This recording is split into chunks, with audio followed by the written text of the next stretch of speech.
Okay, here we are today.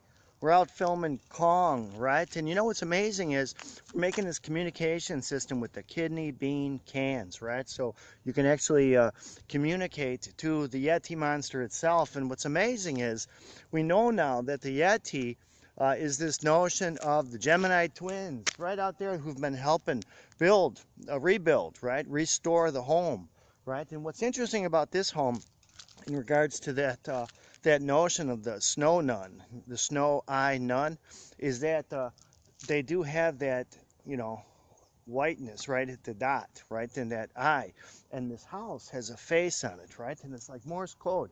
We can hear from the can. So if we decode it, it's like saying dash, dash, dot, dot, dash, and then dot again, right? Or some sequence of that nature, right? And it's a good structure. You can see it, the restore happening right now. The manila type wood, right? You know, vanilla, right, of the naked wood. So that, in a sense, is a parable. So, you know, so the mighty hand of the twins are coming down, giving everyone a hand and restoring their habitat, right?